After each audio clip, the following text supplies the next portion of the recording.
Um, I have actually been, I'm going to take the mood down a bit, I think. I've been quite concerned, and actually for quite some time already, about what seems to be our world's inability to sufficiently deal with climate change, biodiversity loss, pollution, dwindling natural resources. And that is actually making me a bit anxious, actually quite anxious. Raise your hand if you're feeling anxious also about the lack of speed or sufficiency here. I thought so. That's quite a few. And I wonder what will that mean? You know, will we run out of space on this earth to raise our children, to feed ourselves, to build our dreams? Will we suffer in the near future? Might we be going extinct as a species? And what causes us to act insufficiently? And worse yet, what's actually causing so many people in society to deny that these issues are severe or maybe even happening at all? And I think the answer to that question lies in what is our current promise of sustainability, which is actually quite an unpleasant one, especially with those who are causing most of these problems.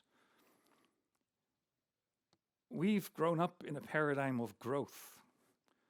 And the mere idea of suffering, or even extinction, does not fit in that paradigm where future generations are only going to be better off. And our pathway towards sustainability and dealing with these issues also doesn't fit within that paradigm. As economist Kate Raworth tells us, we have to move our economy underneath a ceiling of environmental boundaries and above a floor of social justice norms. And for much longer, we have been told we have to reduce our footprint so that we can fit on this earth. Ceiling, floor, reducing our footprint. You might yourself feel a bit squeezed in a tiny box with this view of how to become sustainable. And actually many do feel squeezed in this box and they don't want to be squeezed in that box, so many choose denial, or some wait with acting because of that potential small box we have to go into. But we will be worse off, especially if we continue on the path that we're currently on. And on this path, we're very likely to go extinct. And with us, about half of all life on Earth, too. And if the current scenarios are correct, that will actually happen when you and I, or our children, or our grandchildren, are still alive. That means that you or I, our children or our grandchildren, are going to suffer, be worse off, and maybe even witness our extinction. A tiny box is actually happening already, even though we don't want to be in it. Now, our extinction will mean that history repeats itself. In the past 500 million years, there have been 5 major mass extinctions where a large section of life just disappeared. It's the yellow arrows on this graph. We're in the 6th major extinction right now, the one that we're part of. But something fascinating and somewhat miraculous happened after at least the last few extinctions. After that extinction event, life returned to Earth and bloomed in greater diversity than it did before. More species took in the space that was left behind by the species that didn't have the space to be here when that extinction event happened. You know, I wonder if the dinosaur knew when he was looking up, and at least he was looking up, and saw that meteor coming at him, that after his demise, a perfect ecosystem would emerge that would also allow a species like Homo sapiens to come on this planet and thrive here. And that's us, and that's translated as wise human. You know, nature after his demise sort of became more complex, more rich, and even a bit more wiser.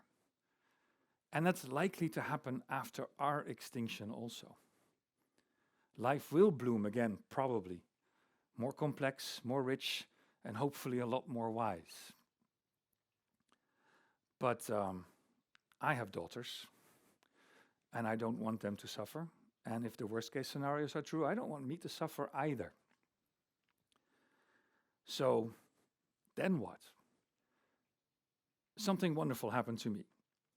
In 2009, I saw a documentary, and it's been on the stage today before, and he has been on the stage before, made by John Liu, the founder of the organization I currently work for. And in that documentary, he showed the incredible transformation of the Chinese Las Plateau. Wise human, over the past 5,000-6,000 years, turned this wonderfully forested area into a desert. The Yellow River is actually called yellow because of the erosion from this plateau. But the Yellow River is no longer yellow. Wise human restored the ecosystem and introduced regenerative agriculture or agroecology. When you see those images, you will intuitively feel that the people that live there are better off. And that documentary blew my mind. It made me realize that this promise of sustainability, of more scarcity, is actually wrong. Of that being a small squeezing box. The promise of sustainability is actually one of abundance. Sure, those social environmental boundaries still exist, but that box is becoming really, really big if we restore ecosystems and regenerate nature. And regenerating nature creates that natural abundance. And it's important to note here that it's natural abundance. Most of our economy right now uses non-renewable and non-bio-based products, except in food. Maybe even there, that's becoming less too. Switching that from that non-renewable economy to a bio-based, renewable economy is not going to be easy. It's not easy now. But my point today is knowing that we are then moving to that larger box, that more abundant place, might motivate more people to put their minds and resources to achieving that transition. Not the fear of having to lose stuff, but the idea we're going to gain more, a better place to live, where we are connected with nature again, should motivate us more. So, how do we get there? Everything is done in threes, right? I too have 3 steps. The first one is to show at the local level that this abundance is possible, because that will inspire people to take on that work.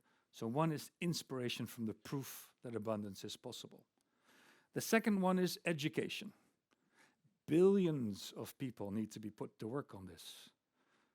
That means that the knowledge needs to reach billions of people. And the third one is a bit more complex to explain in one sentence, so I'll just leave it for now. We have to learn how to let go.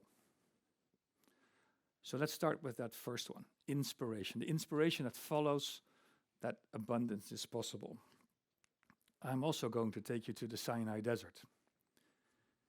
In the right hand, you'll see the soil that farmers used to have to grow their food on. Food needed a lot of water because it's desert sand. And the harvests were not really very good, hardly subsistence. In the left hand, you see this darker soil. It's got more organic material in it, it holds more water, and hence it needs less water, which is a good thing in a desert, and the yields are much higher, so much higher that they're looking for markets now. That just took 2-3 years. In the tropics, we see farms emerging that are using these techniques called polycultures. And they're also reporting much higher yields than their neighboring monoculture farms.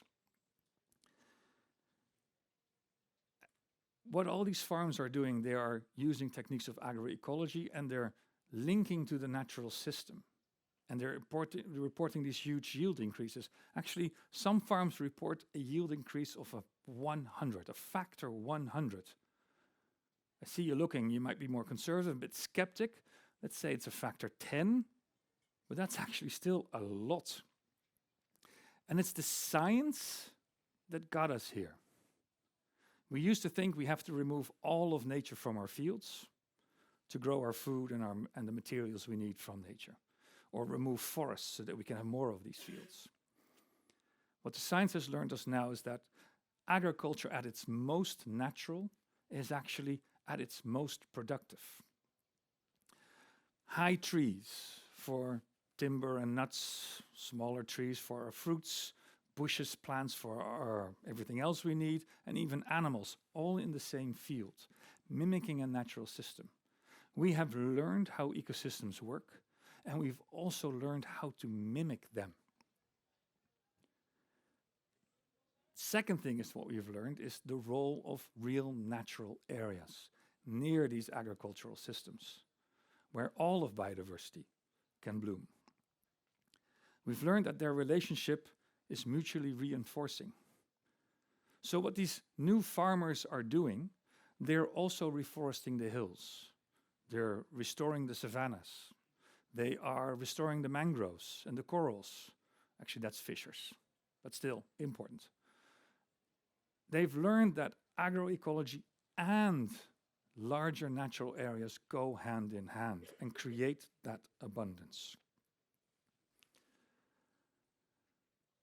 That's the inspiration that abundance is possible around the world. And like John's documentary, if you look around you, you'll find hundreds of these initiatives around the world where people locally figured out how to create that abundance and are showing the rest of their neighbors on how to do it. And that brings me to that second point, which is education.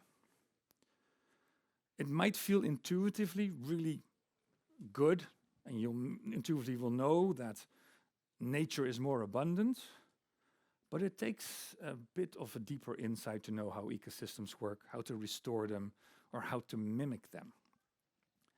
But if we want to reach billions with this education, the expert world needs to come down from its tower and figure out how to explain how that works to people. And that brings me to that third point, which is more complicated, and that is how we organize these types of approaches. And in that, we're sort of stuck in this scarcity mindset also. Let me explain with an example about my own organization. I often get asked, usually by people who want to put financial resources into what we're doing, the question, how do we intend to scale up to cover the entire planet with our work? And my answer is often very disappointing, and it's therefore also really difficult to get the resources. I'm saying we want to stay small.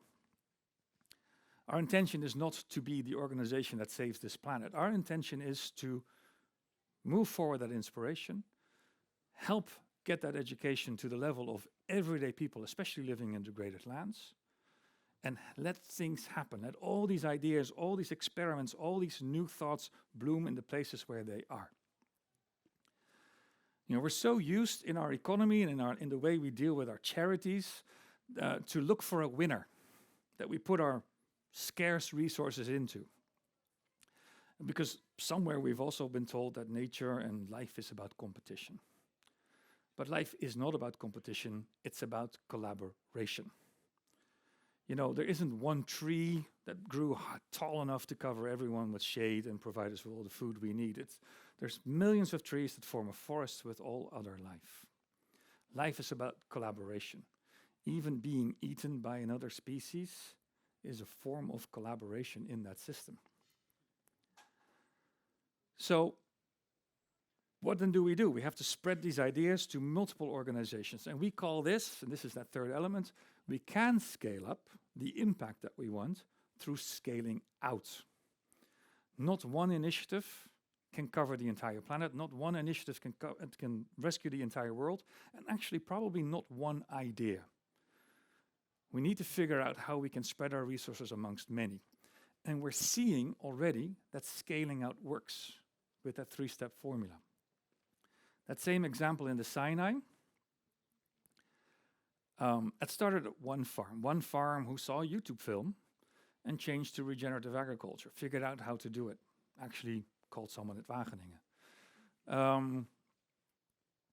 Now 80 farms, in a period of just 2 years, have come and learned at that farm how to implement those same techniques.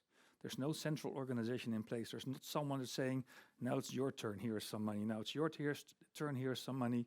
People come and learn, and they have the tools already to implement this themselves. In Guatemala, one village decided to stop with slash and burn corn cropping because it had detrimental effects on the place where they were living, and switched to agroforestry. Within 5 years, 160 villages followed suit, letting go of slash and burn and introducing agroforestry. They were inspired by the abundance created at that one village. They were able to get the knowledge from that one village, and then they took it to their own homes and implemented it there. I can give at least 60 more examples of where this works. So, inspiration that abundance is possible, to get rid of the skeptics. Education available about how you do this to as many people as possible. And then finally, letting go. Letting go so that this tidal wave of restoration and agroecology can take over this planet and give us all an abundant future. And maybe the next great blooming of life will not take place a few million years from now because of our extinction. That next great blooming of life will take place because we were wise human and started that ourselves. Thanks.